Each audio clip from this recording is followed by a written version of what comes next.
ਸਤਨਾਮ ਸ੍ਰੀ ਵਾਹਿਗੁਰੂ ਸਾਹਿਬ JIO. ਫਲ ਗੁਣ ਆਨੰਦ ਉਪਾਰਜਨਾ, ਹਰ ਸੱਜਣ ਪ੍ਰਗਟੇ ਆਏ। ਸੰਤ ਸਹਾਈ RAM ਕੇ, ਕਰ ਕਿਰਪਾ ਦਿਆ ਮਿਲਾਏ। ਸੇਜ ਸੁਹਾਵੀ ਸਰਬ ਸੁਖ, ਹੁਣ ਦੁੱਖਾਂ ਨਾਹੀ ਜਾਏ। ਇਛ ਪੁੰਨੀ ਵਡ ਭਾਗਣੀ, ਵਰ ਪਾਇਆ ਹਰ ਰਾਏ। ਮਿਲ ਸਹੀਆਂ ਮੰਗਲ ਗਾਵਹੀ, ਗੀਤ ਗੋਵਿੰਦ ਅਲਾਏ। ਹਰ ਜਿਹਾ ਅਵਰ ਨ ਦਿਸਈ, ਕੋਈ ਦੂਜਾ ਲਵੈ ਨਾ ਲਾਏ। ਹਲਤ ਪਲਤ ਸਵਾਰਿਓ ਨ, ਨਿਹਚਲ ਦਿੱਤੀਅਨ ਜਾਏ। ਸੰਸਾਰ ਸਾਗਰ ਤੇ ਰਖਿਅਨ, ਬਹੁੜ ਨਾ ਜਨਮੈ ਧਾਏ। ਜਿਹਵਾ ਏਕ ਅਨੇਕ ਗੁਣ, ਤਰੇ ਨਾਨਕ ਚਰਣੀ ਪਾਏ। ਫਲ ਗੁਣ ਨਿਤ ਸਲਾਹੀਐ, ਜਿਸਨੋ ਤਿਲ ਨਾ ਤਮਾਏ। ਸਤਿਗੁਰਾਂ ਦੀ ਸਾਜੀ ਨਿਵਾਜੀ ਗੁਰੂ ਸਵਾਰੀ ਸਾਧ ਸੰਗਤ ਜੀਓ, ਆਪ ਵਡਭਾਗੇ ਹੋ। ਅੱਜ ਜੋ ਫੱਗਣ ਮਹੀਨੇ ਦੀ ਆਰੰਭਤਾ ਗੁਰੂ ਅਰਜਨ ਦੇਵ ਮਹਾਰਾਜ ਪੰਚਮ ਪਾਤਸ਼ਾਹ ਸ਼ਾਂਤੀ ਦੇ ਪੁੰਜ ਸ਼ਹੀਦਾਂ ਦੇ ਸਿਰਤਾਜ ਸਤਿਗੁਰੂ ਬਾਣੀ ਕੇ ਬੋਹਿਥ ਪ੍ਰਤੱਖ ਹਰ ਦੀਨ ਦਿਆਲ ਮਿਹਰਬਾਨ ਸਤਿਗੁਰੂ ਗੁਰੂ ਅਰਜਨ ਦੇਵ ਮਹਾਰਾਜ ਜੀ ਦੀ ਪਾਵਨ ਬਾਣੀ ਮਾਝ ਰਾਗ ਦੇ ਵਿੱਚ 12 ਮਾਹ, ਉਸ ਬਾਣੀ ਦੇ ਵਿੱਚੋਂ ਅੱਜ ਆਪ ਜੀ ਨੇ ਫੱਗਣ ਮਹੀਨੇ ਦਾ ਉਪਦੇਸ਼ ਸਰਵਣ ਕੀਤਾ। ਸਰਦੀ ਦੇ ਠੰਡੇ ਮਹੀਨੇ ਪੋਹ ਅਤੇ ਮਾਘ, ਇਹਨਾਂ ਮਹੀਨਿਆਂ ਦੇ ਬੀਤ ਜਾਣ ਤੋਂ ਬਾਅਦ ਜਿਉਂ ਹੀ ਮਾਘ ਦਾ ਮਹੀਨਾ ਬਤੀਤ ਹੁੰਦਾ ਹੈ, ਫੱਗਣ ਦਾ ਮਹੀਨਾ ਆਰੰਭ ਹੁੰਦਾ ਹੈ, ਤਾਂ ਜੋ ਸਰਦੀ ਦਾ ਠੰਡ ਦਾ ਪ੍ਰਕੋਪ ਹੈ ਉਹ ਘਟ ਜਾਂਦਾ ਹੈ। ਆਲੇ ਦੁਆਲੇ ਸੁਹਾਵਣਾ ਮੌਸਮ, ਖੁੱਲ੍ਹਾ ਮੌਸਮ, ਆਸਮਾਨ ਦੇ ਵਿੱਚ ਉੱਡਦੀਆਂ ਰੰਗ ਬਰੰਗੀਆਂ ਪਤੰਗਾਂ, ਬਸੰਤ ਰੁੱਤ ਦਾ ਖੇੜਾ, ਮੌਲਦੀ ਹੋਈ ਬਨਸਪਤੀ, ਇਹ ਸਾਰਾ ਕੁਝ ਮਨ ਨੂੰ ਸਕੂਨ ਦਿੰਦਾ ਹੈ, ਮਨ ਨੂੰ ਚੰਗਾ ਲੱਗਦਾ ਹੈ, ਮਨ ਆਨੰਦ ਮਹਿਸੂਸ ਕਰਦਾ ਹੈ। ਬੜੇ ਚਾਅ ਮਲਾਰ ਦੇ ਨਾਲ ਲੋਕ ਹੋਲੀ ਖੇਡਦੇ ਨੇ। ਭਾਵ ਫੱਗਣ ਦੇ ਮਹੀਨੇ ਦੇ ਆਉਣ ਦੇ ਨਾਲ ਸਾਰੇ ਪਾਸੇ ਸਾਨੂੰ ਬੜਾ ਸੁਹਾਵਣਾ ਮੌਸਮ ਪ੍ਰਤੀਤ ਹੁੰਦਾ ਹੈ, ਖੁਸ਼ੀ ਖੇੜਾ ਪ੍ਰਤੀਤ ਹੁੰਦਾ ਹੈ।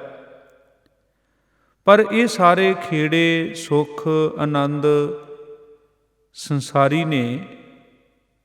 ਇੱਕ ਆਨੰਦ ਇਹਨਾਂ ਤੋਂ ਵੀ ਵੱਡਾ ਆਨੰਦ ਹੈ, ਸਦੀਵੀ ਆਨੰਦ ਹੈ, ਜਿਹੜਾ ਕਦੇ ਨਾਸ਼ ਨਹੀਂ ਹੁੰਦਾ। ਗੁਰੂ ਅਰਜਨ ਦੇਵ ਮਹਾਰਾਜ ਜੀ ਨੇ ਇਸ ਫੱਗਣ ਦੇ ਮਹੀਨੇ ਦੇ ਉਪਦੇਸ਼ ਦੇ ਵਿੱਚ ਸਾਨੂੰ ਇਹੀ ਬੋਧ ਕਰਾਇਆ ਹੈ ਕਿ ਜਿਸ ਤਰ੍ਹਾਂ ਪ੍ਰਭੂ ਦੇ ਵਿਛੋੜੇ ਕਾਰਨ ਮਨੁੱਖ ਦੁੱਖ ਮਹਿਸੂਸ ਕਰਦਾ ਹੈ, ਚਿੰਤਤ ਹੁੰਦਾ ਹੈ। ਪਰ ਜਦੋਂ ਪ੍ਰਭੂ ਦਾ ਮਿਲਾਪ ਹੋ ਜਾਂਦਾ ਹੈ, ਉਹਨੂੰ ਫਿਰ ਐਸਾ ਆਨੰਦ, ਰੂਹਾਨੀ ਖੇੜਾ ਪ੍ਰਾਪਤ ਹੋ ਜਾਂਦਾ ਹੈ ਜਿਹੜਾ ਕਦੇ ਵੀ ਬਿਨਸਦਾ ਨਹੀਂ। ਉਹ ਰੂਹਾਨੀ ਖੇੜਾ ਉਦੋਂ ਹੀ ਪ੍ਰਗਟ ਹੁੰਦਾ ਹੈ ਜਦੋਂ ਉਹ ਪਰਮਾਤਮਾ ਮਨੁੱਖ ਦੇ ਹਿਰਦੇ ਰੂਪੀ ਸੇਜਾ 'ਤੇ ਆ ਕੇ ਬਿਰਾਜਮਾਨ ਹੋ ਜਾਵੇ। ਭਾਵ ਜਦੋਂ ਪ੍ਰਭੂ ਸਾਡੇ ਅੰਦਰ ਪ੍ਰਗਟ ਹੋ ਜਾਵੇ। ਧੰਨ ਗੁਰੂ ਅਰਜਨ ਦੇਵ ਮਹਾਰਾਜ ਬਚਨ ਕਰਦੇ ਨੇ, ਫਲ ਗੁਣ ਆਨੰਦ ਉਪਾਰਜਨਾ ਹਰ ਸੱਜਣ ਪ੍ਰਗਟੇ ਆਏ, ਕਿ ਉਸ ਜੀਵ ਇਸਤਰੀ ਦੇ ਜੀਵਨ ਵਿੱਚ ਆਨੰਦ ਪੈਦਾ ਹੋ ਗਿਆ ਜਦੋਂ ਉਹ ਮਿਹਰਬਾਨ ਪ੍ਰਭੂ ਹਿਰਦੇ ਦੇ ਅੰਦਰ ਪ੍ਰਗਟ ਹੋ ਪਿਆ। ਤੇ ਇਹ ਅਵਸਥਾ ਬੜੀ ਸੁਖ ਦੇਣ ਵਾਲੀ ਹੈ, ਬੜੀ ਆਨੰਦ ਵਾਲੀ ਹੈ। ਤੇ ਉਸ ਆਨੰਦ ਦੀ ਮਹਿਮਾ ਨੂੰ ਬਿਆਨ ਕਰਨਾ ਵੀ ਔਖਾ ਹੈ। ਪ੍ਰਭੂ ਦੀ ਜੋਤ ਤਾਂ ਪਹਿਲਾਂ ਤੋਂ ਹੀ ਸਾਰੇ ਵਿਰਾਜਮਾਨ ਹੈ। ਜਤਰ ਤਤਰ ਦਿਸ਼ਾ ਵਿਸਾ ਹੋਏ ਫੈਲਿਓ ਅਨੁਰਾਗ। ਉਹ ਪਰਮਾਤਮਾ ਤਾਂ ਜੇਤਾ ਕੀਤਾ ਤੇਤਾ ਨਾਉ, ਬਿਨ ਨਾਵੈ ਨਾਹੀ ਕੋ ਥਾਉ। ਉਹ ਤਾਂ ਸਭੈ ਘਟ ਰਾਮ ਬੋਲੇ, ਰਾਮਾ ਬੋਲੇ ਰਾਮ ਬਿਨਾ ਕੋ ਬੋਲੇ ਰੇ। ਗੁਰੂ ਤੇਗ ਬਹਾਦਰ ਸਾਹਿਬ ਮਹਾਰਾਜ ਜੀ ਬਚਨ ਕਰਦੇ ਨੇ, ਘਟ ਘਟ ਮੈਂ ਹਰਜੂ ਬਸੈ, ਸੰਤਨ ਕਹਿਓ ਪੁਕਾਰ। ਫਿਰ ਇਹ ਪ੍ਰਗਟ ਹੋਣਾ, ਦੇਖੋ ਉਹ ਪ੍ਰਭੂ ਸਾਡੇ ਅੰਦਰ ਹੀ ਮੌਜੂਦ ਹੈ, ਪਰ ਸਾਡੀ ਅਗਿਆਨਤਾ ਦੇ ਹਨੇਰੇ ਕਰਕੇ ਸਾਨੂੰ ਉਹਦੀ ਸੋਝੀ ਨਹੀਂ, ਸਾਡੇ ਕੋਲ ਉਹਨੂੰ ਦੇਖਣ ਦੀ ਸਮਰੱਥਾ ਨਹੀਂ। ਜਿੱਦਾਂ ਇੱਕ ਬੜੇ ਮਹਾਨ ਕਵੀ ਜਨ ਸੂਫੀ ਬਾਬਾ ਬੁੱਲੇ ਸ਼ਾਹ ਜੀ, ਉਹਨਾਂ ਦਾ ਬੜਾ ਪਿਆਰਾ ਪ੍ਰਸਿੱਧ ਵਚਨ ਹੈ ਕਿ ਰੱਬ ਤੈਥੋਂ ਵੱਖ ਨਹੀਂ, ਤੇਰੇ ਕੋਲ ਵੇਖਣ ਵਾਲੀ ਅੱਖ ਨਹੀਂ। ਤੇ ਗੁਰੂ ਸਾਨੂੰ ਉਹ ਅੱਖ ਬਖਸ਼ਿਸ਼ ਕਰਦਾ ਹੈ। ਰੱਬ ਦਾ ਮਿਲਾਪ, ਪ੍ਰਭੂ ਸਾਡੇ ਹਿਰਦੇ ਵਿੱਚ ਗੁਰੂ ਦੇ ਦੁਆਰਾ ਹੀ ਪ੍ਰਗਟ ਹੁੰਦਾ ਹੈ। ਗੁਰੂ ਦੀ ਮੱਤ, ਗੁਰੂ ਦੀ ਸਿੱਖਿਆ ਨੂੰ ਸੁਣ ਕੇ ਮੰਨਣ ਦੇ ਨਾਲ ਪ੍ਰਭੂ ਅੰਦਰ ਪ੍ਰਗਟ ਹੋ ਜਾਂਦਾ ਹੈ। ਗਿਆਨ ਅੰਜਨ ਗੁਰ ਦੀਆ, ਅਗਿਆਨ ਅੰਧੇਰ ਵਿਨਾਸ਼। ਹਰ ਕਿਰਪਾ ਤੇ ਸੰਤ ਭੇਟਿਆ, ਨਾਨਕ ਮਨ ਪ੍ਰਗਾਸ। ਮਨ ਵਿੱਚ ਪ੍ਰਕਾਸ਼ ਹੋ ਗਿਆ। ਤੇ ਹੁਣ ਜਿਹੜਾ ਉਹ ਪਰਮਾਤਮਾ ਅਕਾਲ ਪੁਰਖ ਵਾਹਿਗੁਰੂ ਜਿਹਦੇ ਮਿਲਾਪ ਦੇ ਵਾਸਤੇ ਯਤਨ ਹੋ ਰਿਹਾ ਹੈ, ਜੋ ਪ੍ਰਭੂ ਦੀ ਸਾਨੂੰ ਪ੍ਰਾਪਤੀ ਹੋ ਗਈ, ਉਹ ਹੈ ਤਾਂ ਸਾਡੇ ਨਾਲ ਹੀ ਸੀ, ਬਿਲਕੁਲ ਸਾਡੇ ਅੰਗ ਸੰਗ ਹੀ ਵਸਦਾ ਸੀ, ਪਰ ਸਾਨੂੰ ਉਹਦਾ ਬੋਧ ਨਹੀਂ ਸੀ। ਹੁਣ ਗੁਰੂ ਨੇ ਕਿਰਪਾ ਕਰ ਦਿੱਤੀ, ਜਿਹੜੇ ਪ੍ਰਮਾਤਮਾ ਤੋਂ ਵਿਛੜ ਕੇ ਚਿੰਤਾ ਵਿੱਚ, ਫਿਕਰਾਂ ਵਿੱਚ ਜ਼ਿੰਦਗੀ ਲੰਘ ਰਹੀ ਸੀ, ਤੇ ਹੁਣ ਉਹ ਪ੍ਰਮਾਤਮਾ ਇਉਂ ਮਹਿਸੂਸ ਹੁੰਦਾ ਹੈ ਕਿ ਸਾਜਨੜਾ ਮੇਰਾ ਸਾਜਨੜਾ, ਨਿਕਟ ਖਲੋਇੜਾ ਮੇਰਾ ਸਾਜਨੜਾ। ਜਾਨੀਅੜਾ ਹਰ ਜਾਨੀਅੜਾ, ਨੈਣ ਅਲੋਇੜਾ ਹਰ ਜਾਨੀਅੜਾ। ਨੈਣ ਅਲੋਇਆ ਘਟ ਘਟ ਸੋਇਆ, ਅਤ ਅੰਮ੍ਰਿਤ ਪ੍ਰੇ ਗੂੜਾ। ਨਾਲ ਹੋਵੰਦਾ ਲੈ ਨਾ ਸਕੰਦਾ, ਸੁਆਓ ਨਾ ਜਾਣੈ ਮੂੜਾ। ਉਹਦੇ ਮਿਲਾਪ ਦੇ ਰਸ ਨਾ ਆਉਣ ਦਾ ਕਾਰਨ ਸੀ ਮਾਇਆ ਮਦ ਮਾਤਾ, ਹੋਛੀ ਬਾਤਾ ਮਿਲਣ ਨਾ ਜਾਈ ਭਰਮ ਧੜਾ। ਸਾਡੇ ਅੰਦਰ ਭਰਮਾਂ ਦਾ ਧੜਾ ਬਣਿਆ ਪਿਆ, ਜਿਸ ਕਰਕੇ ਉਹ ਨਜ਼ਰ ਨਹੀਂ ਆ ਰਿਹਾ ਸੀ। ਕਹੋ ਨਾਨਕ ਗੁਰ ਬਿਨ ਨਾਹੀ ਸੂਝੈ, ਹਰ ਸਾਜਨ ਸਭ ਕੈ ਨਿਕਟ ਖੜਾ। ਹੈ ਤੇ ਉਹ ਨਾਲ ਹੀ ਸਾਡੇ, ਪਰ ਗੁਰੂ ਦੇ ਗਿਆਨ ਤੋਂ ਬਿਨਾਂ ਉਹ ਪ੍ਰਗਟ ਨਹੀਂ ਹੋਏਗਾ। ਉਹ ਪਰਮਾਤਮਾ ਤਾਂ, ਗੁਰੂ ਅਰਜਨ ਦੇਵ ਜੀ ਦਾ ਇੱਕ ਬਚਨ ਹੈ ਸੋਠ ਰਾਗ ਦੇ ਵਿੱਚ, ਸਗਲ ਬੰਸਪਤ ਮੈਂ ਬੈਸੰਤਰ, ਸਗਲ ਦੂਧ ਮੈਂ ਕੀਆ। ਊਚ ਨੀਚ ਮੈਂ ਜੋਤ ਸਮਾਣੀ, ਘਟ ਘਟ ਮਾਧੋ ਜੀਆ। ਸੰਤ ਹੋ ਘਟ ਘਟ ਰਹਿਆ ਸਮਾਹਿਓ, ਪੂਰਨ ਪੂਰ ਰਹਿਓ ਸਰਬ ਮੈਂ, ਜਲ ਥਲ ਰਮਈਆ ਆਹਿਓ। ਗੁਣ ਨਿਧਾਨ ਨਾਨਕ ਜਸ ਗਾਵੇ, ਸਤਿਗੁਰ ਭਰਮ ਚੁਕਾਇਓ। ਗੁਰੂ ਨੇ ਭਰਮ ਦੂਰ ਕਰ ਦਿੱਤਾ। ਹੁਣ ਪਤਾ ਚੱਲਿਆ ਸਰਬ ਨਿਵਾਸੀ ਸਦਾ ਅਲੇਪਾ, ਸਭ ਮੇ ਰਹਿਆ ਸਮਾਇਓ। ਜਿਸ ਤਰ੍ਹਾਂ ਲੱਕੜ ਦੇ ਅੰਦਰ ਅੱਗ ਹੈ, ਅੰਦਰੋਂ ਹੀ ਪ੍ਰਗਟ ਹੋ ਗਈ ਨਾ, ਥੋੜੀ ਜਿਹੀ ਚੰਗਿਆੜੀ ਲਾਈ ਤੇ ਅੱਗ ਪ੍ਰਗਟ ਹੋ ਗਈ। ਦੁੱਧ ਦੇ ਵਿੱਚ ਘਿਓ ਹੈ, ਮੱਖਣ ਹੈ, ਪਰ ਦੇਖਿਆ ਸਾਨੂੰ ਦਿਸਦਾ ਨਹੀਂ। ਗੁਰੂ ਨਾਨਕ ਦੇਵ ਜੀ ਦੀ ਦਸਤਗੀਰ ਪੀਰ ਦੇ ਨਾਲ ਜਦੋਂ ਬਗਦਾਦ ਦੇ ਵਿੱਚ ਚਰਚਾ ਹੋਈ ਹੈ, ਉਹਨੇ ਗੁਰੂ ਨਾਨਕ ਸਾਹਿਬ ਜੀ ਨੂੰ ਇਹੀ ਸਵਾਲ ਕੀਤਾ ਸੀ ਕਿ ਰੱਬ ਹੈ ਤੇ ਫਿਰ ਦਿਸਦਾ ਕਿਉਂ ਨਹੀਂ, ਵਿਖਾਓ। ਤਾਂ ਗੁਰੂ ਨਾਨਕ ਦੇਵ ਮਹਾਰਾਜ ਜੀ ਨੇ ਦੁੱਧ ਦਾ ਕਟੋਰਾ ਮੰਗਵਾਇਆ। ਕਹਿਣ ਲੱਗੇ, ਪੀਰ ਜੀ ਇਸ ਦੁੱਧ ਵਿੱਚ ਮੱਖਣ ਹੈ, ਘਿਓ ਹੈ? ਪੀਰ ਜੀ ਕਹਿੰਦੇ, ਹਾਂ ਇਸ ਦੁੱਧ ਵਿੱਚ ਮੱਖਣ ਹੈ, ਘਿਓ ਹੈ। ਮਹਾਰਾਜ ਜੀ ਕਹਿੰਦੇ, ਪਰ ਦਿਸਦਾ ਤੇ ਨਹੀਂ ਨਾ। ਮੱਖਣ ਨੂੰ ਪ੍ਰਗਟ ਕਰਨ ਦੀ ਇੱਕ ਜੁਗਤ ਹੈ ਕਿ ਉਸ ਦੁੱਧ ਨੂੰ ਜਾਗ ਲਾਇਆ, ਦਹੀਂ ਜੰਮਿਆ, ਫਿਰ ਉਹਨੂੰ ਰਿੜਕਿਆ, ਮੱਖਣ ਪ੍ਰਗਟ ਹੋ ਗਿਆ। ਮੱਖਣ ਨੂੰ ਗਰਮ ਕੀਤਾ, ਖਾਲਸ ਘਿਓ ਬਣ ਗਿਆ। ਮੱਖਣ ਜਾਂ ਘਿਓ ਦੁੱਧ ਵਿੱਚ ਬਾਹਰੋਂ ਲਿਆ ਕੇ ਤਾਂ ਨਹੀਂ ਨਾ ਪਾਇਆ, ਅੰਦਰ ਹੀ ਸੀ, ਅੰਦਰੋਂ ਹੀ ਪ੍ਰਗਟ ਹੋ ਗਿਆ। ਇਸੇ ਤਰ੍ਹਾਂ ਹੀ ਉਹ ਰੱਬੀ ਜੋਤ ਸਾਡੇ ਅੰਦਰ ਹੀ ਹੈ, ਪਰ ਜਦੋਂ ਗੁਰੂ ਦੀ ਜੁਗਤ ਸਾਨੂੰ ਪ੍ਰਾਪਤ ਹੋ ਜਾਂਦੀ ਹੈ, ਜਦੋਂ ਗੁਰੂ ਸਾਨੂੰ ਸੋਝੀ ਪ੍ਰਦਾਨ ਕਰਦਾ ਹੈ, ਤੇ ਫਿਰ ਉਹ ਸੱਜਣ ਪ੍ਰਭੂ ਸਾਡੇ ਹਿਰਦੇ ਵਿੱਚ ਪ੍ਰਗਟ ਹੋ ਜਾਂਦਾ ਹੈ, ਜਿਹਨੂੰ ਅਸੀਂ ਸਤਿਗੁਰੂ ਧੰਨ ਗੁਰੂ ਅਰਜਨ ਦੇਵ ਮਹਾਰਾਜ ਸੱਚੇ ਪਿਤਾ ਜੀ ਦੇ ਪਾਵਨ ਵਚਨਾਂ ਦੇ ਵਿੱਚ ਪੜ੍ਹਿਆ ਕਿ ਫਲਗੁਣ ਆਨੰਦ ਉਪਾਰਜਨਾ, ਹਰ ਸੱਜਣ ਪ੍ਰਗਟੇ ਆਏ। ਉਹ ਸੋਹਣਾ ਪ੍ਰਭੂ ਅੰਦਰ ਪ੍ਰਗਟ ਹੋ ਗਿਆ। ਉਹਦੇ ਪ੍ਰਗਟ ਹੋਣ ਦੇ ਨਾਲ ਅੰਦਰ ਖੇੜਾ ਪੈਦਾ ਹੋ ਗਿਆ। ਸੰਤ ਸਹਾਈ ਰਾਮ ਕੇ ਕਰ ਕਿਰਪਾ ਦੀਆ ਮਿਲਾਏ। ਗੁਰੂ ਪ੍ਰਭੂ ਦੇ ਮਿਲਾਪ ਦੇ ਵਿੱਚ ਸਾਡੀ ਮਦਦ ਕਰਦਾ ਹੈ। ਗੁਰੂ ਦੀ ਕਿਰਪਾ ਜਦੋਂ ਰਹਿਮਤ ਹੋ ਜਾਂਦੀ ਹੈ ਤਾਂ ਸਾਨੂੰ ਉਸ ਦਾ ਮਿਲਾਪ ਪ੍ਰਾਪਤ ਹੋ ਜਾਂਦਾ ਹੈ। ਜੈਸਾ ਸਤਿਗੁਰ ਸੁਣੀਂਦਾ, ਤੈਸੋ ਹੀ ਮੈਂ ਡੀਠ, ਵਿਛੜਿਆ ਮੇਲੇ ਪ੍ਰਭੂ, ਹਰ ਦਰਗਾ ਕਾ ਬਸੀਠ। ਉਸ ਪਰਮਾਤਮਾ ਨੂੰ ਇਸ ਸੰਸਾਰ ਦੀ, ਇਸ ਦੁਨੀਆ ਦੀ ਚਮਕ ਦਮਕ ਦੇ ਕਾਰਨ ਉਹਨੂੰ ਵੇਖਣਾ, ਉਹਦਾ ਦਰਸ਼ਨ ਪ੍ਰਾਪਤ ਕਰਨਾ, ਇਹ ਇਸੇ ਕਰਕੇ ਹੀ ਸਾਨੂੰ ਕਠਿਨਾਈ ਮਹਿਸੂਸ ਹੁੰਦੀ ਹੈ। ਭਗਤ ਕਬੀਰ ਸਾਹਿਬ ਜੀ ਦੀ ਬਾਣੀ 52 ਅੱਖਰੀ ਗੁਰੂ ਗ੍ਰੰਥ ਸਾਹਿਬ ਦੇ ਵਿੱਚ, ਜਿੱਥੇ ਸ਼ਬਦ ਨੇ, ਛੰਤ ਨੇ, ਸ਼ਲੋਕ ਨੇ, ਅਸ਼ਟਪਦੀਆਂ ਨੇ, ਉੱਥੇ ਵਿਸ਼ੇਸ਼ ਬਾਣੀਆਂ, ਉਹਨਾਂ ਦੇ ਵਿੱਚੋਂ 2 52 ਅੱਖਰੀ ਸਿਰਲੇਖ ਵਾਲੀਆਂ ਬਾਣੀਆਂ ਗੁਰੂ ਗ੍ਰੰਥ ਸਾਹਿਬ ਵਿੱਚ ਦਰਜ ਨੇ। ਇੱਕ ਗੁਰੂ ਅਰਜਨ ਦੇਵ ਮਹਾਰਾਜ ਜੀ ਦੀ ਬਾਣੀ, ਜੋ ਸੁਖਮਨੀ ਸਾਹਿਬ ਦੀ ਬਾਣੀ ਤੋਂ ਪਹਿਲਾਂ ਅਸੀਂ ਪੜ੍ਹਦੇ ਹਾਂ। ਭਗਤ ਕਬੀਰ ਸਾਹਿਬ ਜੀ ਨੇ ਵੀ 52 ਅੱਖਰੀ ਬਾਣੀ ਉਚਾਰਨ ਕੀਤੀ ਹੈ। 52 ਦਾ ਅਰਥ ਹੈ 52, 52 ਅੱਖਰਾਂ ਵਾਲੀ ਬਾਣੀ।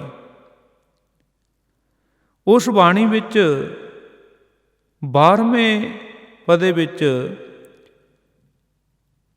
ਭਗਤ ਕਬੀਰ ਸਾਹਿਬ ਜੀ ਬੜਾ ਸੋਹਣਾ ਉਪਦੇਸ਼ ਦਿੰਦੇ ਨੇ ਕਿ ਜਿਹੜੀ ਇਹ ਜਗਤ ਰਚਨਾ ਨਾ, ਇਹ ਬੜੀ ਸੋਹਣੀ ਹੈ, ਸੁਹਾਵਣੀ ਹੈ, ਇਹ ਮਨ ਨੂੰ ਮੋਹ ਲੈਂਦੀ ਹੈ। ਇਹ ਵਾਹਿਗੁਰੂ ਜੀ ਦੀ ਰਚਨਾ ਐਸੀ ਹੈ, ਇੱਕ ਬੜੀ ਵੱਡੀ ਤਸਵੀਰ ਹੈ, ਇੱਕ ਬੜਾ ਸੋਹਣਾ ਚਿੱਤਰ ਹੈ। ਪਰ ਭਗਤ ਕਬੀਰ ਸਾਹਿਬ ਜੀ ਕਹਿੰਦੇ, ਇਸ ਚਿੱਤਰ ਦੇ ਵੱਲ ਹੀ ਦੁਨੀਆ ਵੇਖ ਵੇਖ ਮੋਹਿਤ ਹੋਈ ਜਾਂਦੀ ਹੈ, ਦੁਨੀਆ ਦੇ ਵਿੱਚ ਹੀ ਰੰਗ ਤਮਾਸ਼ਿਆਂ ਵਿੱਚ ਹੀ ਖਚਿਤ ਹੋ ਜਾਂਦੀ ਹੈ। ਜਿਹਨੇ ਇਹ ਏਡੀ ਸੋਹਣੀ ਦੁਨੀਆ ਸਾਜੀ ਹੈ, ਬਣਾਈ ਹੈ, ਇਹ ਸੋਹਣੀ ਮੂਰਤ, ਉਸ ਚਿੱਤਰਕਾਰ ਦੇ ਵੱਲ ਸਾਡਾ ਧਿਆਨ ਨਹੀਂ ਜਾ ਰਿਹਾ। ਚੱਚਾ ਰਚਤ ਚਿੱਤਰ ਹੈ ਭਾਰੀ, ਤਜ ਚਿੱਤਰੈ ਚਿਤਹੁ ਚਿਤਕਾਰੀ। ਚਿੱਤਰ ਬਚਿੱਤਰ ਇਹ ਅਵਝੇਰਾ, ਤਜ ਚਿੱਤਰੈ ਚਿਤ ਰਾਖ ਚ ਤੇਰਾ। ਚਿਤ ਰਾਖ ਚ ਤੇਰਾ। ਇਹ ਜਗਤ ਇੱਕ ਚਿੱਤਰ ਹੈ, ਵੱਡਾ ਭਾਰੀ ਚਿੱਤਰ ਹੈ। ਚਿੱਤਰ ਦੇ ਵੱਲ ਹੀ ਨਾ ਵੇਖੀ ਜਾਇਓ, ਇਸ ਚਿੱਤਰ ਨੂੰ ਬਣਾਉਣ ਵਾਲੇ ਦਾ ਵੀ ਧਿਆਨ ਕਰੋ। ਉਹ ਪਰਮਾਤਮਾ ਅਕਾਲ ਪੁਰਖ ਵਾਹਿਗੁਰੂ, ਉਹਦੀ ਪਹਿਚਾਣ ਕਰਨੀ ਹੈ। ਤੇ ਜਦੋਂ ਉਹਦੀ ਪਹਿਚਾਣ ਹੋ ਗਈ, ਉਹਦੀ ਪਹਿਚਾਣ ਗੁਰੂ ਦਾ ਹੁਕਮ ਮੰਨ ਕੇ ਹੀ ਹੋਣੀ ਹੈ। ਕਹੋ ਨਾਨਕ ਜਿਨ ਹੁਕਮ ਪਛਾਤਾ, ਪ੍ਰਭ ਸਾਹਿਬ ਕਾ ਤਿਨ ਭੇਦ ਜਾਤਾ। ਉਸ ਪਰਮਾਤਮਾ ਨੂੰ ਸਮਝਣ ਵਾਸਤੇ, ਉਹਦੇ ਮਿਲਾਪ ਦੇ ਸੁੱਖ ਨੂੰ, ਰਸ ਨੂੰ ਮਾਣਨ ਵਾਸਤੇ ਸਾਨੂੰ ਗੁਰੂ ਦਾ ਗਿਆਨ, ਗੁਰੂ ਦੀ ਸਿੱਖਿਆ, ਗੁਰੂ ਦੀ ਮੱਤ ਪ੍ਰਾਪਤ ਕਰਨੀ ਪਏਗੀ।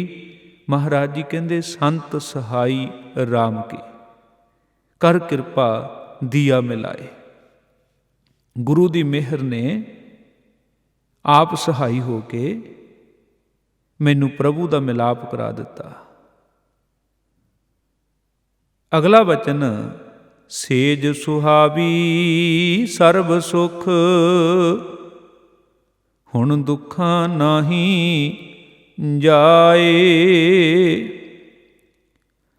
ਗੁਰਬਾਣੀ ਦੇ ਵਿੱਚ ਸੇਜ ਸ਼ਬਦ ਬਹੁਤ ਵਾਰ ਆਇਆ। ਸੇਜ ਦਾ ਸੋਹਣਾ ਬਣ ਜਾਣਾ ਭਾਵ ਉਸ ਸੇਜਾ ਦੇ ਉੱਤੇ ਪ੍ਰਭੂ ਦਾ ਆ ਕੇ ਬਿਰਾਜਮਾਨ ਹੋ ਜਾਣਾ। ਇੱਕ ਪਤਨੀ ਜਿਸ ਦਾ ਪਤੀ ਵਿਦੇਸ਼ ਗਿਆ, ਦੂਰ ਹੈ, ਕੋਲ ਨਹੀਂ ਹੈ, ਉਹਨੂੰ ਉਹਦੀ ਸੇਜਾ ਵੀ ਜਿਹੜੀ ਚੰਗੀ ਨਹੀਂ ਲੱਗਦੀ। ਉਹਨੂੰ ਉਹ ਸੇਜਾ ਵੀ ਦੁਖਦਾਈ ਪ੍ਰਤੀਤ ਹੁੰਦੀ ਹੈ। ਉਹਨੂੰ ਆਪਣਾ ਹਾਰ ਸ਼ਿੰਗਾਰ ਵੀ ਖੁਸ਼ੀ ਨਹੀਂ ਦੇ ਸਕਦਾ। ਬਾਣੀ ਵਿੱਚ ਵਚਨ ਆਉਂਦਾ ਨਾ, ਨਾਨਕ ਸਾਈ ਸੁਹਾਗਣ, ਵੀ ਸੁਹਾਗਣ ਤਾਂ ਉਹੀ ਹੈ ਨਾ ਜਿਹਦਾ ਪਤੀ ਉਹਦੇ ਕੋਲ ਹੈ। ਜਿਸ ਦੀ ਪਤੀ ਦੇ ਨਾਲ ਹੀ ਸਾਂਝ ਨਹੀਂ, ਪਤੀ ਤੋਂ ਵਿਛੋੜਾ, ਉਹ ਦੁਹਾਗਣ ਹੈ। ਉਹਨੂੰ ਸੰਸਾਰ ਦੀ ਕੋਈ ਵੀ ਚੀਜ਼ ਪ੍ਰਸੰਨ ਨਹੀਂ ਕਰ ਸਕਦੀ। ਤੇ ਜਦੋਂ ਉਹਦਾ ਪਤੀ ਘਰ ਆ ਜਾਵੇ, ਫਿਰ ਉਹਦੀ ਸੇਜਾ ਉਹਨੂੰ ਸਭ ਕੁਝ ਚੰਗਾ ਲੱਗਦਾ। ਸੇਜ ਤੋਂ ਭਾਵ ਹੈ ਗੁਰਬਾਣੀ ਵਿੱਚ ਮਨੁੱਖ ਦਾ ਹਿਰਦਾ। ਜਦੋਂ ਇਸ ਹਿਰਦੇ ਦੇ ਵਿੱਚੋਂ, ਮਨੁੱਖ ਦੇ ਮਨ ਵਿੱਚੋਂ ਮਲੀਨਤਾ ਦੂਰ ਹੋ ਜਾਵੇ, ਭਰਮ ਭੁਲੇਖੇ ਈਰਖਾ ਦਵੈਤ ਦੂਰ ਹੋ ਜਾਵੇ, ਸੌਖੇ ਸ਼ਬਦਾਂ ਵਿੱਚ ਕਹਿ ਲਈਏ ਵੀ ਜਿਹਨੇ ਆਪਣੇ ਆਪ ਨੂੰ ਸਵਾਰ ਲਿਆ। ਬਾਬਾ ਫਰੀਦ ਸਾਹਿਬ ਦਾ ਬਚਨ ਆਉਂਦਾ ਨਾ, ਆਪ ਸਵਾਰੈ ਮੈਂ ਮਿਲੈ, ਮੈਂ ਮਿਲਿਆ ਸੁਖ ਹੋਏ। ਜਿਹਨੇ ਆਪਣੀ ਹਿਰਦੇ ਰੂਪੀ ਸੇਜਾ ਨੂੰ ਸਵਾਰ ਲਿਆ, ਉਸ ਸੇਜਾ ਤੇ ਉਹ ਸੋਹਣਾ ਪ੍ਰਭੂ ਆ ਕੇ ਬੈਠ ਗਿਆ। ਗੁਰੂ ਨਾਨਕ ਦੇਵ ਜੀ ਦਾ ਬੜਾ ਪਿਆਰਾ ਬਚਨ ਹੈ ਜਪਜੀ ਸਾਹਿਬ ਦੇ ਵਿੱਚ, ਕਿਵ ਸਚਿਆਰਾ ਹੋਈਐ ਕਿਵ ਕੂੜੈ ਟੁੱਟੈ ਪਾਲ। ਸਚਿਆਰ ਦਾ ਅਰਥ ਹੀ ਇਹ ਹੈ ਕਿ ਅਸੀਂ ਉਹਦੇ ਯੋਗ ਹੋ ਜਾਈਏ ਕਿ ਉਹ ਪਰਮਾਤਮਾ ਸਾਡੇ ਹਿਰਦੇ 'ਚ ਆ ਕੇ ਵਸ ਪਵੇ। ਹੁਣ ਅਸੀਂ ਤਾਂ ਆਪਣੇ ਅੰਦਰ ਈਰਖਾ ਦਵੈਤ ਨਿੰਦਿਆ ਚੁਗਲੀ ਝੂਠ ਪਤਾ ਨਹੀਂ ਕੀ ਕੁਝ ਅੰਦਰ ਅਸੀਂ ਇਕੱਠਾ ਕਰੀ ਬੈਠੇ ਹਾਂ। ਜਿਹੜੀ ਥਾਂ ਦੇ ਉੱਤੇ ਕੂੜਾ ਕਰਕਟ ਖਿਲਰਿਆ ਹੋਵੇ, ਸਾਡਾ ਉੱਥੇ ਬੈਠਣ ਨੂੰ ਜੀ ਨਹੀਂ ਕਰਦਾ। ਅਸੀਂ ਵੀ ਉੱਥੇ ਬੈਠਾਂਗੇ ਜਿਹੜੀ ਥਾਂ ਸਾਫ਼ ਹੋਵੇਗੀ। ਇਸ ਕਰਕੇ ਜਦੋਂ ਅਸੀਂ, ਸਾਡਾ ਹਿਰਦਾ ਸ਼ੁੱਧ ਹੋ ਗਿਆ, ਮਲੀਨਤਾ ਦੂਰ ਹੋ ਗਈ, ਤਾਂ ਉਹ ਪ੍ਰਭੂ ਸਾਡੀ ਹਿਰਦੇ ਰੂਪੀ ਸੇਜਾ ਤੇ ਆ ਕੇ ਬਹਿ ਜਾਂਦਾ।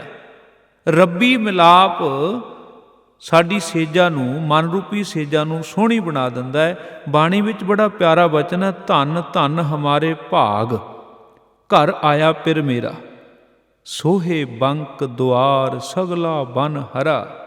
ਹਰ ਹਰਾ ਸੁਆਮੀ ਸੁਖ ਹੈ ਗਾਮੀ, ਆਨੰਦ ਮੰਗਲ ਰਸ ਘਣਾ। ਨਵਲ ਨਵਤਨ ਨਹ ਬਾਲਾ, ਕਵਨ ਰਸਨਾ ਗੁਣ ਭਣਾ। ਮੇਰੀ ਸੇਜ ਸੋਹੀ ਦੇਖ ਮੋਹੀ, ਸਗਲ ਸਹਸਾ ਦੁਖ ਹਰਾ। ਨਾਨਕ ਪਇਮ ਪੈ ਮੇਰੀ ਆਸ ਪੂਰੀ, ਮਿਲੇ ਸੁਆਮੀ ਅਪਰੰਪਰਾ।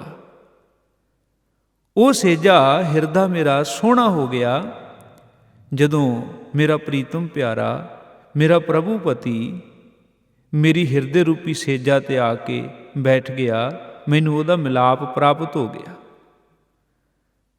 ਸੇਜ ਸੁਹਾਵੀ ਸਰਬ ਸੁਖ, ਸਾਰੇ ਹੀ ਸੁਖ ਮਿਲ ਗਏ ਮੈਨੂੰ। ਹੁਣ ਦੁੱਖਾਂ ਨਾ ਹੀ ਜਾਏ। ਤਾਂ ਜਿੱਥੇ ਪ੍ਰਭੂ ਪ੍ਰਗਟ ਹੋ ਗਿਆ ਜਿਸ ਹਿਰਦੇ ਵਿੱਚ, ਹੁਣ ਉਸ ਹਿਰਦੇ ਵਿੱਚ ਕਿਸੇ ਦੁੱਖ ਚਿੰਤਾ ਫਿਕਰ ਨੂੰ ਉੱਥੇ ਕੋਈ ਥਾਂ ਨਹੀਂ। ਉੱਥੇ ਕੋਈ ਦੁੱਖ ਨਹੀਂ ਜਿੱਥੇ ਪ੍ਰਭੂ ਪ੍ਰਗਟ ਹੋ ਗਿਆ, ਕਿਉਂਕਿ ਉਹ ਪ੍ਰਭੂ ਤਾਂ ਆਨੰਦ ਸਰੂਪ ਹੈ। ਤੇ ਉਹ ਭਾਗਾਂ ਵਾਲੀ ਜੀਵ ਇਸਤਰੀ ਜਿਹਦੇ ਹਿਰਦੇ 'ਚ ਪ੍ਰਭੂ ਪ੍ਰਗਟ ਹੋ ਗਿਆ, ਉਹਦੀ ਤੇ ਇੱਛਾ ਪੂਰੀ ਹੋ ਗਈ ਨਾ। ਇੱਛ ਪੁੰਨੀ ਬੁੱਢ ਭਾਗਣੀ, ਵਰ ਪਾਇਆ ਹਰ ਰਾਏ। ਉਹ ਪਰਮਾਤਮਾ ਜੋ ਸੋਹਣਾ ਵਰ ਪ੍ਰਾਪਤ ਹੋ ਗਿਆ, ਇੱਛਾ ਪੂਰੀ ਹੋ ਗਈ, ਲੋਚਾ ਪੂਰੀ ਹੋ ਗਈ, ਜਿਹੜੀ ਤਾਂਘ ਸੀ ਮਨ ਦੇ ਵਿੱਚ ਬੜੀ ਦੇਰ ਦੀ। ਤੇ ਉਸ ਪ੍ਰਭੂ ਦਾ ਮਿਲਾਪ ਪ੍ਰਾਪਤ ਕਰਕੇ ਹੁਣ ਮੇਰੇ ਜੀਵਨ ਦੇ ਵਿੱਚ ਬੜਾ ਖੇੜਾ ਹੈ, ਆਨੰਦ ਹੈ, ਸਕੂਨ ਹੈ। ਇਸ ਕਰਕੇ ਸਾਨੂੰ ਪ੍ਰਭੂ ਦੇ ਮਿਲਾਪ ਦੀ ਸਦਾ ਹੀ ਆਪਣੇ ਮਨ ਦੇ ਵਿੱਚ ਤਾਂਘ ਰੱਖਣੀ ਚਾਹੀਦੀ ਹੈ। ਉਸ ਦੇ ਮਿਲਾਪ ਤੋਂ ਬਿਨਾਂ ਸਾਡਾ ਜੀਵਨ ਵਿਅਰਥ ਹੈ। ਸਤਿਗੁਰੂ ਮਹਾਰਾਜ ਗੁਰੂ ਅਰਜਨ ਦੇਵ ਸੱਚੇ ਪਿਤਾ ਜੀ ਅਗਲਾ ਬਚਨ ਬਖਸ਼ਿਸ਼ ਕਰਦੇ ਨੇ, ਮਿਲ ਸਹੀਆਂ ਮੰਗਲ ਗਾਵਹੀ, ਗੀਤ ਗੋਬਿੰਦ ਅਲਾਏ। ਹੁਣ ਜਿਸ ਨੂੰ ਪ੍ਰਭੂ ਦਾ ਮਿਲਾਪ ਪ੍ਰਾਪਤ ਹੋ ਗਿਆ, ਪਰਮਾਤਮਾ ਦਾ ਦਰਸ਼ਨ ਪ੍ਰਾਪਤ ਹੋ ਗਿਆ, ਉਹਨੇ ਤੇ ਆਪੇ ਖੁਸ਼ੀ ਦੇ ਗੀਤ ਗਾਉਣੇ ਆ।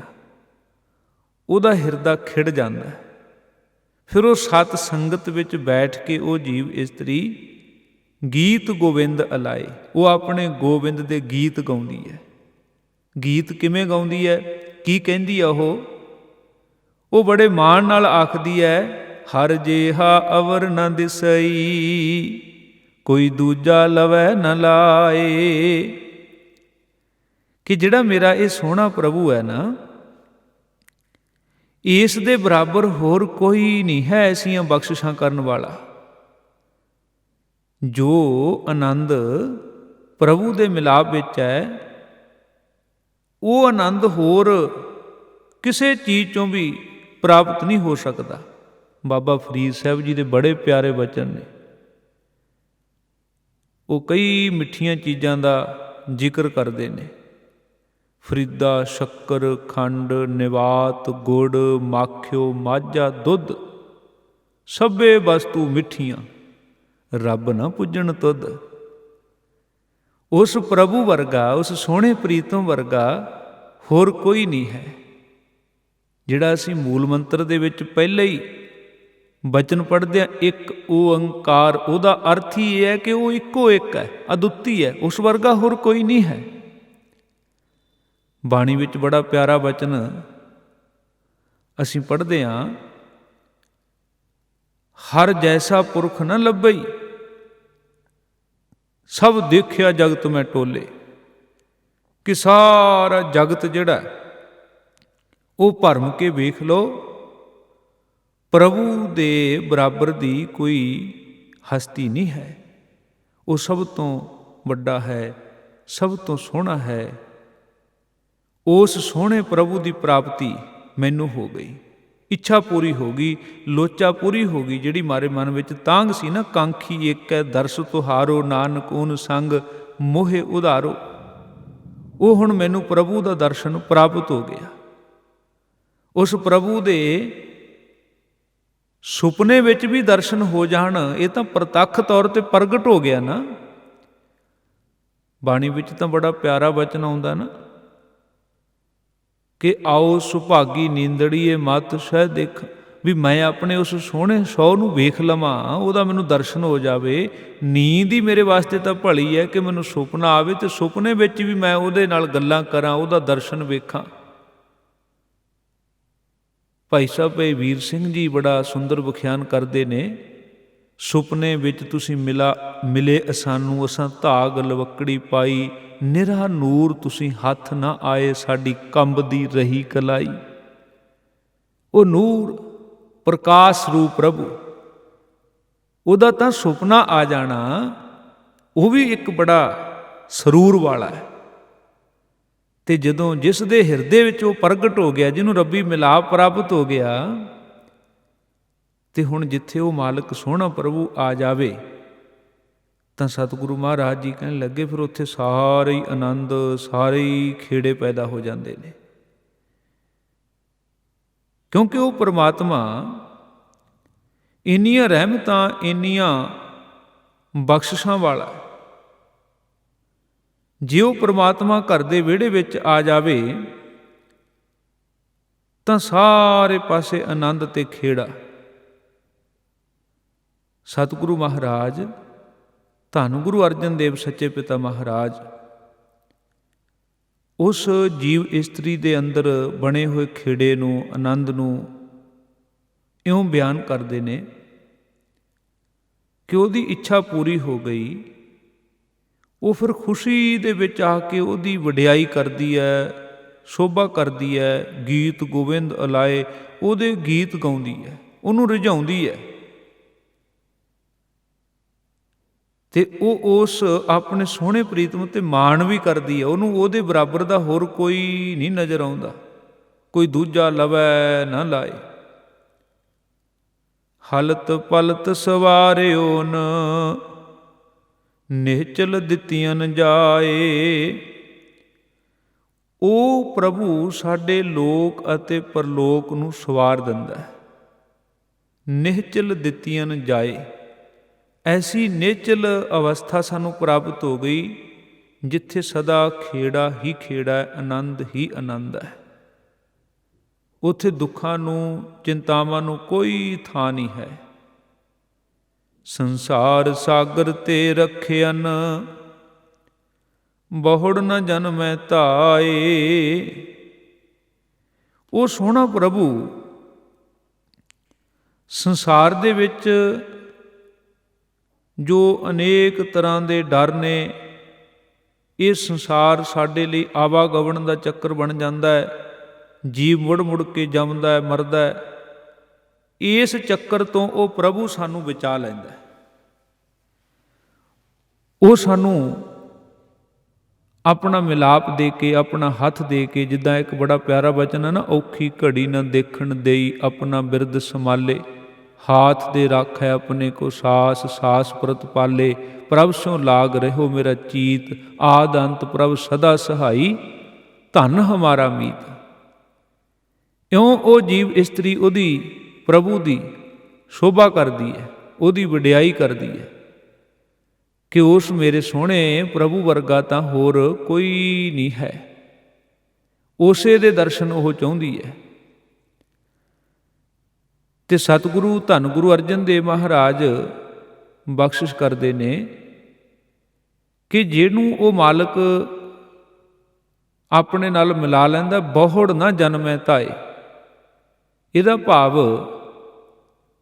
ਵੀ ਜਿਹੜਾ ਪ੍ਰਭੂ ਦੇ ਮਿਲਾਪ ਤੋਂ ਵਿਹੂਣਾ ਮਨੁੱਖ ਹੈ, ਉਹਦੇ ਵਾਸਤੇ ਬਚਨ ਆਉਂਦਾ, ਮਨਮੁਖ ਆਵੇ ਜਾਏ। ਮਨ ਦੇ ਪਿੱਛੇ ਚੱਲਣ ਵਾਲਾ ਆਉਂਦਾ ਜਾਂਦਾ, ਜੰਮ ਜੰਮ ਮਰੈ, ਮਰੈ ਫਿਰ ਜੰਮੈ, ਬਹੁਤ ਸਜਾਏ ਪਿਆ ਦੇਸ ਲੰਮੈ। ਇਸ ਦੁੱਖ ਤੋਂ, ਇਸ ਆਵਾਗਮਨ ਦੇ ਚੱਕਰ ਤੋਂ ਉਹ ਮਾਲਕ ਵਾਹਿਗੁਰੂ ਆਪਣੇ ਸੇਵਕਾਂ ਨੂੰ ਬਚਾ ਲੈਂਦਾ। ਬਹੁੜ ਨਾ ਜਨਮੈ ਧਾਏ। ਉਹਨੂੰ ਫਿਰ ਇਸ ਆਵਾਗਮਨ ਦੇ ਵਿੱਚ ਨਹੀਂ ਆਉਣਾ ਪੈਂਦਾ, ਜਿਹਨੂੰ ਪ੍ਰਭੂ ਮਿਲਾਪ ਦੇ ਨਾਲ ਸਾਰੇ ਆਨੰਦ ਪ੍ਰਾਪਤ ਹੋ ਜਾਂਦੇ ਨੇ। ਆਵਾਗਮਨ ਤੋਂ ਉਹ ਫਿਰ ਮੁਕਤ ਹੋ ਜਾਂਦਾ ਹੈ। ਇਹ ਮਿਲਾਪ ਮਨੁੱਖ ਦੇ ਵਾਸਤੇ ਇਹਦਾ ਇੱਕ ਮਨੋਰਥ ਵੀ ਹੈ। ਭਈ ਪ੍ਰਾਪਤ ਮਾਨੁਖ ਦੇਹੁਰੀਆ, ਗੋਬਿੰਦ ਮਿਲਣ ਕੀ ਇਹ ਤੇਰੀ ਵਰੀਆ। ਤੇ ਧੰਨ ਗੁਰੂ ਅਰਜਨ ਦੇਵ ਮਹਾਰਾਜ ਜੀ ਆਖਰੀ ਪੰਕਤੀ ਵਿੱਚ ਵਚਨ ਕਰਦੇ ਨੇ, ਫਲ ਗੁਣ ਨਿਤ ਸਲਾਹੀ ਹੈ। ਹੁਣ ਮੈਂ ਇੱਕ ਖਿਣ ਲਈ ਤੁਹਾਡਾ ਧਿਆਨ ਇਸ ਪਦੇ ਦੀ ਦੂਜੀ ਪੰਕਤੀ ਦੇ ਵੱਲ ਲੈ ਕੇ ਜਾਣਾ ਚਾਹੁੰਦਾ ਹੈ, ਜਿੱਥੇ ਅਸੀਂ ਪੜ੍ਹਿਆ ਸੀ, ਸੰਤ ਸਹਾਈ RAM ਕੇ ਕਰ ਕਿਰਪਾ ਦੀਆ ਮਿਲਾਏ, ਕਿ ਕਿਰਪਾ ਦੇ ਦੁਆਰਾ ਪ੍ਰਭੂ ਦਾ ਮਿਲਾਪ ਹੋ ਗਿਆ। ਗੁਰੂ ਦੀ ਕਿਰਪਾ ਦੇ ਦੁਆਰਾ ਪ੍ਰਭੂ ਦਾ ਮਿਲਾਪ ਹੋ ਗਿਆ। ਹੁਣ ਅਸੀਂ ਉਹਦੀ ਕਿਰਪਾ ਪ੍ਰਾਪਤ ਕਰਨੀ ਹੈ। ਕਿਰਪਾ ਪ੍ਰਾਪਤ ਕਰਨ ਵਾਸਤੇ ਸਾਡੇ ਵਾਸਤੇ ਜਿਹੜਾ ਕਰਨਯੋਗ ਕੰਮ ਹੈ ਉਹ ਇਹ ਹੈ ਕਿ ਫਲ ਗੁਣ ਨਿਤ ਸਲਾਹੀ ਹੈ। ਨਿਤ ਸਲਾਹੀ ਹੈ, ਇਹ ਕਰਮ ਹੈ। ਤਦ ਹੀ ਸਾਡੇ ਜੀਵਨ ਵਿੱਚ ਆਨੰਦ ਪੈਦਾ ਹੋਏਗਾ, ਜੇ ਅਸੀਂ ਉਹਨੂੰ ਨਿਤ ਸਲਾਹਾਂਗੇ, ਹਰ ਰੋਜ਼ ਉਹਨੂੰ ਯਾਦ ਕਰੀਏ, ਉਹਦਾ ਸਿਮਰਨ ਕਰੀਏ। ਫਲ ਗੁਣ ਨਿਤ ਸਲਾਹੀ ਹੈ, ਜਿਸ ਨੂੰ ਤਿਲ ਨਾ ਤਮਾਏ।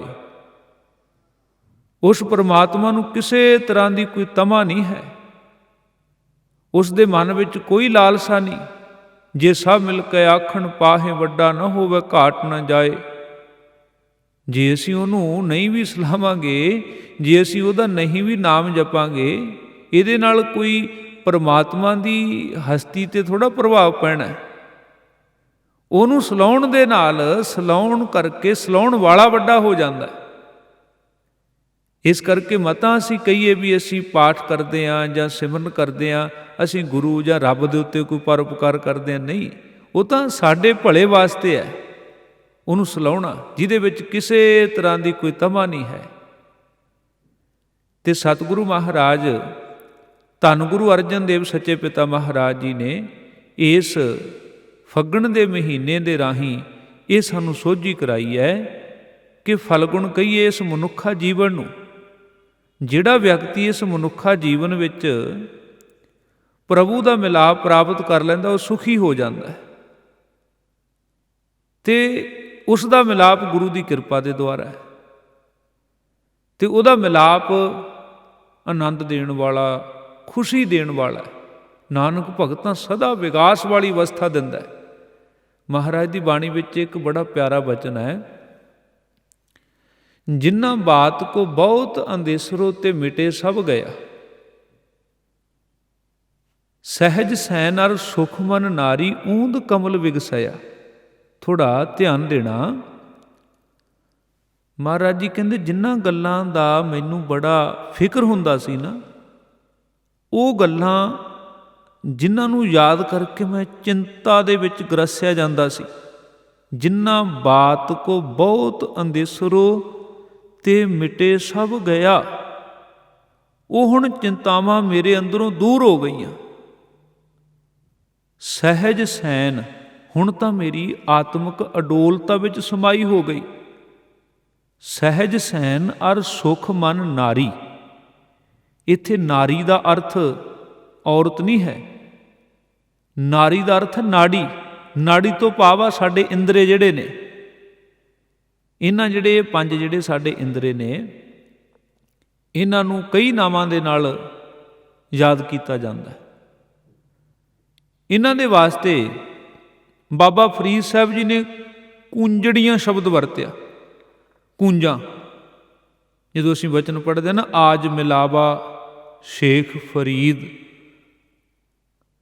ਟਾਕਮ ਕੂੰਜੜੀਆਂ, ਵੀ ਰੱਬ ਦਾ ਮਿਲਾਪ ਤਾਂ ਅੱਜ ਹੀ ਹੋ ਸਕਦਾ। ਜੇ ਤੁਸੀਂ ਟਾਕਮ ਕੂੰਜੜੀਆਂ ਮਨੋ ਮਚਿੰਦੜੀਆਂ, ਇਹ ਜਿਹੜੀਆਂ ਕੂੰਜਾਂ ਨੇ ਇਹ ਮਨ ਨੂੰ ਮਚਾਉਣ ਵਾਲੀਆਂ ਨੇ। ਅੱਖਾਂ ਨੇ ਵੱਡਾ ਮਹਿਲ, ਵੱਡੀ ਕੋਠੀ, ਵੱਡੀ ਕਾਰ ਵੇਖੀ, ਤੇ ਬੰਦੇ ਨੂੰ ਆਪਣਾ ਘਰ, ਆਪਣੀ ਕਾਰ ਉਹ ਛੋਟੀ ਲੱਗਣ ਲੱਗ ਗਈ। ਉਹ ਕਹਿੰਦਾ ਮੇਰੇ ਕੋਲ ਵੀ ਉੱਦਾਂ ਦੀ ਹੋਵੇ। ਇਹ ਜਿਹੜੀਆਂ ਇੰਦਰੀਆਂ ਨੇ ਮਨ ਨੂੰ ਮਚਾਉਂਦੀਆਂ ਨੇ, ਮਚਾਤਾ ਨਾ ਮਨ, ਅੱਖਾਂ ਨੇ। ਕੰਨਾਂ ਦੇ ਨਾਲ ਹੀ, ਕੰਨਾਂ ਦੇ ਨਾਲ ਅਸੀਂ ਕਿਸੇ ਦੇ ਧਨ ਪਦਾਰਥ, ਅਹੁਦੇ ਬਾਰੇ, ਉਹਦੇ ਸੁੱਖ ਆਰਾਮ ਬਾਰੇ ਸੁਣਿਆ, ਅੰਦਰ ਚਿੰਤਾ ਪ੍ਰਗਟ ਹੋ ਗਈ, ਮੇਰੇ ਕੋਲ ਇਹ ਸੁੱਖ ਕਿਉਂ ਨਹੀਂ ਹੈ। ਕੰਨਾਂ ਨੇ ਮਨ ਨੂੰ ਚਿੰਤਤ ਕਰਤਾ ਨਾ, ਦੁਖੀ ਕਰ ਦਿੱਤਾ।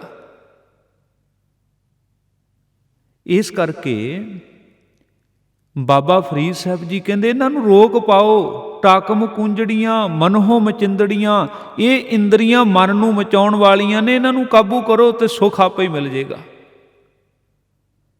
ਤੇ ਮਹਾਰਾਜ ਹੁਣ ਬਖਸ਼ਿਸ਼ ਕਰਦੇ ਨੇ, ਕਹਿੰਦੇ ਸਹਿਜ ਸੈਨ ਅਰ ਸੁਖ ਮਨ ਨਾਰੀ, ਊਂਦ ਕਮਲ ਵਿਗਸਾਇਆ। ਕਹਿੰਦੇ ਇਹ ਇੰਦਰੀਆਂ ਹੁਣ ਮੈਨੂੰ ਸੁੱਖ ਦੇਣ ਵਾਲੀਆਂ, ਮੇਰੇ ਮਨ ਨੂੰ ਸੁੱਖ ਦੇਣ ਵਾਲੀਆਂ ਬਣ ਗਈਆਂ। ਉਹ ਕਿਵੇਂ? ਬਿਰਤੀ ਦ੍ਰਿਸ਼ਟੀ ਬਦਲ ਗਈ ਨਾ।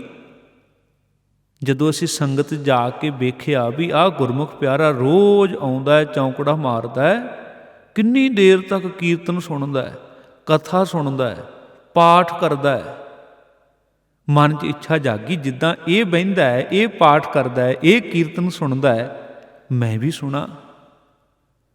ਹੁਣ ਜਦੋਂ ਅਸੀਂ ਸੰਗਤ 'ਚ ਬੈਠਾਂਗੇ, ਬਾਣੀ ਸੁਣਾਂਗੇ, ਤਾਂ ਉਹ ਸਾਡੀਆਂ ਅੱਖਾਂ ਨੇ ਉਸ ਨੂੰ ਵੇਖਿਆ ਤੇ ਉਹਨੂੰ ਵੇਖਣ ਦੇ ਨਾਲ ਤਿਨਾਂ ਦੇਖ ਮਨ ਚਾਓ ਠੰਡਾ। ਹੁਣ ਉਹ ਅੱਖਾਂ ਹੀ ਸਾਨੂੰ ਸੁੱਖ ਦੇਣ ਵਾਲੀਆਂ ਬਣ ਗਈਆਂ, ਜਿਹੜੀਆਂ ਪਹਿਲਾਂ ਕਿਸੇ ਦੇ ਵੱਡੇ ਘਰ ਨੂੰ ਵੇਖ ਕੇ ਸਾਡੇ ਅੰਦਰ ਵੀ ਤ੍ਰਿਸ਼ਨਾ ਪੈਦਾ ਕਰਦੀਆਂ ਸੀ। ਇਹ ਜਿਹੜੀ ਤਬਦੀਲੀ ਹੈ ਇਹ ਗੁਰੂ ਦੇ ਦੁਆਰਾ ਆਉਂਦੀ ਹੈ। ਊਂਦ ਕਮਲ ਵਿਗਸਾਇਆ, ਊਂਦ ਦਾ ਅਰਥ ਹੁੰਦਾ ਪੁੱਠਾ। ਕਹਿੰਦੇ ਹੁਣ ਮੇਰਾ ਹਿਰਦਾ ਰੂਪੀ ਕੌਲ ਜਿਹੜਾ ਉਲਟਾ ਸੀ ਨਾ, ਉਹ ਖਿੜ ਗਿਆ, ਹੁਣ ਖੇੜੇ 'ਚ ਆ ਗਿਆ, ਵਿਗਾਸਤਾ 'ਚ ਆ ਗਿਆ। ਦੇਖੋ ਅਚਰਜ ਪਿਆ, ਜੇ ਠਾਕੁਰ ਕੋ ਸੁਨਤ ਅਗਾਧ ਬੋਧ, ਸੋ ਹਿਰਦੈ ਗੁਰ ਦਇਆ। ਹੁਣ ਉਹ ਮਾਲਕ ਵਾਹਿਗੁਰੂ ਮੇਰੇ ਹਿਰਦੇ 'ਚ ਪ੍ਰਗਟ ਹੋ ਗਿਆ। ਜੋਏ ਦੂਤ ਮੋਹਿ ਬਹੁਤ ਸੰਤਾਵਤ ਤੇ ਭਿਆਨਕ ਭਇਆ, ਕਰੈ ਬੇਨਤੀ ਰਾਖ ਠਾਕੁਰ ਆਪਣੇ ਤੇ, ਹਮ ਤੇਰੀ ਸ਼ਰਨ ਆਇਆ। ਕਹਿੰਦੇ ਪਹਿਲਾਂ ਮੈਨੂੰ ਕਾਮ ਕ੍ਰੋਧ ਇਹਨਾਂ ਵਿਕਾਰਾਂ ਕੋਲੋਂ ਮੈਨੂੰ ਡਰ ਆਉਂਦਾ ਸੀ, ਹੁਣ ਉਹ ਵਿਕਾਰ ਮੇਰਾ ਤਰਲਾ ਲੈਂਦੇ ਨੇ ਕਿ ਮੈਨੂੰ ਆਪਣੇ ਮਾਲਕ ਤੋਂ ਬਚਾਓ। ਸੁਣ ਕੇ ਜਮ ਕੇ ਦੂਤ ਨਾਏ ਤੇ ਰਹਿ ਛੱਡ ਜਾਹੇ। ਇਹ ਇੱਕ ਏਡੀ ਵੱਡੀ ਤਬਦੀਲੀ ਆ ਜਾਂਦੀ ਹੈ ਜੀਵਨ ਵਿੱਚ। ਇਸ ਕਰਕੇ ਸਾਡਾ ਵੀ ਜੀਵਨ ਬਦਲ ਜਾਵੇ, ਸਾਡੇ ਅੰਦਰੋਂ ਵੀ ਦੁੱਖ ਚਿੰਤਾ ਫਿਕਰ ਦੂਰ ਹੋ ਜਾਣ। ਉਹਦੇ ਵਾਸਤੇ ਆਓ ਅਸੀਂ ਅਰਦਾਸ ਕਰੀਏ ਮਾਲਕ ਪ੍ਰਭੂ ਦੇ ਅੱਗੇ। ਕਾਮ ਕ੍ਰੋਧ ਲੋਭ ਝੂਠ ਨਿੰਦਾ ਇਨ ਤੇ ਆਪ ਛਡਾਵੋ, ਇਹ ਭੀਤਰ ਤੇ ਇਨ ਕੋ ਡਾਰੋ, ਆਪਨ ਨਿਕਟ ਬੁਲਾਵੋ। ਇਸ ਦੇ ਨਾਲ ਹੀ ਜਿਹੜਾ ਇੱਕ ਅਖੀਰ ਤੇ ਪਦ ਹੈ, ਕਿਉਂਕਿ ਜਿਹੜਾ ਫੱਗਣ ਦਾ ਮਹੀਨਾ ਹੈ ਇਹ ਨਾਨਕ ਸ਼ਾਹੀ ਕੈਲੰਡਰ ਦਾ ਸਾਲ ਦਾ ਆਖਰੀ ਮਹੀਨਾ ਹੈ, 12ਵਾਂ ਮਹੀਨਾ ਹੈ। ਇਹਦੇ ਤੋਂ ਅਗਲਾ ਜਿਹੜਾ ਮਹੀਨਾ ਆਉਣਾ ਚੇਤ ਦਾ, ਉਹ ਪਹਿਲਾ ਮਹੀਨਾ ਹੈ, ਨਵਾਂ ਸਾਲ ਹੈ। ਅਸੀਂ ਨਵਾਂ ਸਾਲ 31 ਦਸੰਬਰ ਨੂੰ ਦੇਖਾ ਦੇਖੀ ਗੁਰਦੁਆਰਾ ਸਾਹਿਬਾਨਾਂ ਦੇ ਵਿੱਚ ਵੀ ਉਹਦਾ ਪ੍ਰਭਾਵ ਨਜ਼ਰ ਆਉਂਦਾ ਹੈ। ਚਾਹੇ ਉਹ ਦਾਨੇ ਪੁਰਖਾਂ ਨੇ, ਸਿਆਣੇ ਪੁਰਖਾਂ ਨੇ ਕੁਝ ਸੋਚ ਵਿਚਾਰ ਕੇ ਆਰੰਭ ਕੀਤਾ ਕਿ ਨਵੇਂ ਸਾਲ ਵਾਲੇ ਦਿਨ ਲੋਕ ਪਾਰਟੀਆਂ ਪੱਬਾਂ ਕਲੱਬਾਂ ਜਾਂਦੇ ਨੇ, ਚਲੋ ਸਿੱਖ ਨੌਜਵਾਨ ਉੱਧਰੋਂ ਬਚਾ ਕੇ ਗੁਰੂ ਘਰ ਆ ਕੇ ਬੈਠਣ। ਪਰ ਜਿਹੜਾ ਨਾਨਕ ਸ਼ਾਹੀ ਸੰਮਤ ਹੈ ਉਹ ਚੇਤਰ ਦੇ ਮਹੀਨੇ ਵਿੱਚ ਹੈ। ਉਸ ਦਿਨ ਦਾ ਵੀ ਸਾਨੂੰ ਖਿਆਲ ਕਰਨਾ ਚਾਹੀਦਾ, ਉਸ ਦਿਨ ਨੂੰ ਵੀ ਉਚੇਚ ਕਰਕੇ ਮਨਾਉਣਾ ਚਾਹੀਦਾ। ਤੇ ਇਹ ਫਲਗੁਣ ਦੇ ਮਹੀਨੇ ਤੋਂ ਬਾਅਦ ਇੱਕ ਹੋਰ ਪਦਾ ਮਹਾਰਾਜ ਜੀ ਨੇ ਬਖਸ਼ਿਸ਼ ਦਿੱਤਾ ਹੈ। ਇਹ 12ਵਾਂ ਦੀ ਆਖਰੀ ਪੌੜੀ ਹੈ। ਇਸ ਵਿੱਚ ਸੰਖੇਪ ਤਰੀਕੇ ਨਾਲ ਦੱਸਿਆ ਕਿ ਪ੍ਰਭੂ ਦਰਸ, ਪ੍ਰਭੂ ਦਾ ਦੀਦਾਰ ਜੋ ਪ੍ਰਭੂ ਦੇ ਵੱਲੋਂ ਬਖਸ਼ਿਆ ਇੱਕ ਬਹੁਤ ਵੱਡਾ ਦਾਨ ਹੈ, ਉਸ ਦੀ ਪ੍ਰਾਪਤੀ ਸਾਡੇ ਜੀਵਨ 'ਚ ਤਬਦੀਲੀ ਲਿਆਉਂਦੀ ਹੈ। ਮਨੁੱਖ ਦੀ ਸ਼ਖਸੀਅਤ ਸਵਰ ਜਾਂਦੀ ਹੈ, ਬੜੀ ਉੱਚੀ ਪਦਵੀ ਉਹ ਪ੍ਰਾਪਤ ਕਰ ਲੈਂਦਾ ਹੈ। ਜਿਨ ਜਿਨ ਨਾਮ ਤੇ ਆਇਆ ਤਿਨ ਕੇ ਕਾਜ ਸਰੇ, ਜਿਨ੍ਹਾਂ ਨੇ ਪ੍ਰਭੂ ਨੂੰ ਯਾਦ ਕੀਤਾ ਉਹਨਾਂ ਦਾ ਕਾਰਜ ਪੂਰਾ ਹੋ ਜਾਂਦਾ ਹੈ। ਕਾਰਜ ਕਿਹੜਾ ਸੀ? ਪ੍ਰਭੂ ਦਾ ਮਿਲਾਪ ਪ੍ਰਾਪਤ ਕਰਨਾ। ਹਰ ਗੁਰ ਪੂਰਾ ਆਰਾਧਿਆ ਦਰਗਾਹ ਸੱਚ ਖਰੇ, ਜਿਨ੍ਹਾਂ ਨੇ ਪੂਰੇ ਗੁਰੂ ਨੂੰ ਆਰਾਧਿਆ, ਗੁਰੂ ਦੀ ਬਾਣੀ ਨੂੰ ਵਿਚਾਰਿਆ, ਉਹ ਪਰਮਾਤਮਾ ਦੀ ਦਰਗਾਹ ਵਿੱਚ ਕਬੂਲ ਹੋ ਗਏ, ਪ੍ਰਵਾਨ ਹੋ ਗਏ।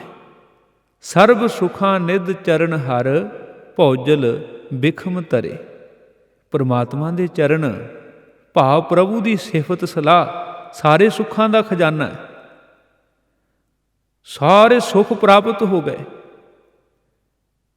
ਜਿਹੜੇ ਇਸ ਸੰਸਾਰ ਦੇ ਦੁੱਖ ਸੀ ਉਹਨਾਂ ਤੋਂ ਵੀ ਮੁਕਤੀ ਮਿਲ ਗਈ।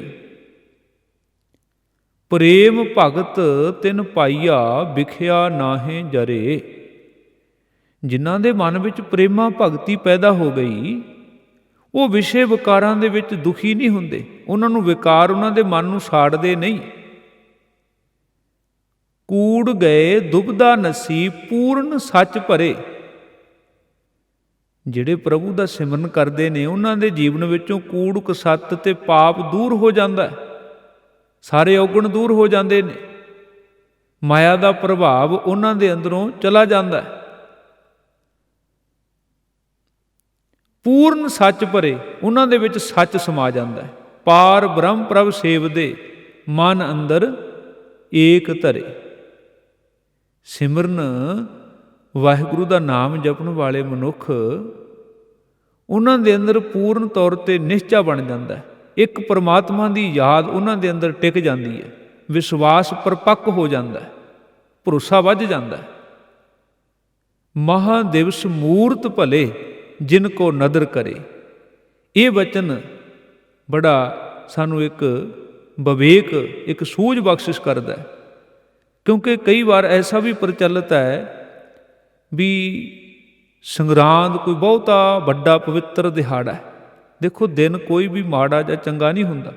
ਮਹਾਰਾਜ ਕਹਿੰਦੇ ਮਹਾ ਦਿਵਸ ਮੂਰਤ ਭਲੇ, ਉਹਨਾਂ ਲਈ ਭਲੇ ਨੇ ਜਿਨ ਕੋ ਨਦਰ ਕਰੇ, ਜਿਨ੍ਹਾਂ ਤੇ ਮਾਲਕ ਨਦਰ ਕਰ ਦੇਵੇ। ਤੇ ਜਿਹੜੇ ਸੰਗਤ 'ਚ ਆ ਗਏ, ਨਾਮ ਜਪਣ ਲੱਗ ਗਏ, ਉਹਨਾਂ ਤੇ ਨਦਰ ਹੋ ਗਈ। ਤੇ ਜਿਹੜੇ ਸੰਗਤ 'ਚ ਨਹੀਂ ਆਉਣਾ, ਨਾਮ ਨਹੀਂ ਜਪਣਾ, ਤੇ ਉਹਨਾਂ ਲਈ ਜਿਹਨੂੰ ਅਸੀਂ ਕਹਾਂਗੇ ਵੀ ਚੰਗਾ ਦਿਨ ਹੈ, ਉਹ ਚੰਗਾ ਦਿਨ ਵੀ ਉਹਨਾਂ ਲਈ ਤਾਂ ਮੰਦਾ ਹੀ ਹੈ। ਚੰਗਾ ਤਾਂ ਉਹਨਾਂ ਵਾਸਤੇ ਹੈ ਨਾ ਜਿਹੜੇ ਗੁਰੂ ਦਾ ਨਾਮ ਜਪ ਲੈਂਦੇ ਨੇ। ਮਹਾ ਦਿਵਸ ਮੂਰਤ ਭਲੇ ਜਿਨ ਕੋ ਨਦਰ ਕਰੇ, ਨਾਨਕ ਮੰਗੈ ਦਰਸ ਦਾਨ ਕਿਰਪਾ ਕਰਹੁ ਹਰੇ। ਪਰਮਾਤਮਾ ਦੀ ਬਖਸ਼ਿਸ਼ ਹੀ ਸਾਨੂੰ ਉਸ ਪ੍ਰਭੂ ਦੇ ਮਿਲਾਪ ਦਾ ਸੁੱਖ ਬਖਸ਼ਿਸ਼ ਕਰਦੀ ਹੈ। ਇਸ ਕਰਕੇ ਇਹ ਦਾਨ ਮੰਗਿਆ ਮਾਲਕ ਦੇ ਕੋਲੋਂ। ਸਤਿਗੁਰੂ ਕਿਰਪਾ ਕਰੇ, ਸਭਨਾਂ ਦੇ ਉੱਤੇ ਮਾਲਕ ਮਿਹਰ ਕਰੇ। ਅਸੀਂ ਸਾਰੀ ਹੀ ਇਹ ਅਰਦਾਸ ਕਰੀਏ, ਨਾਨਕ ਮੰਗੈ ਦਰਸ ਦਾਨ ਕਿਰਪਾ ਕਰਹੁ ਹਰੇ। ਵਾਹਿਗੁਰੂ ਜੀ ਕਾ ਖਾਲਸਾ, ਵਾਹਿਗੁਰੂ ਜੀ ਕੀ ਫਤਿਹ।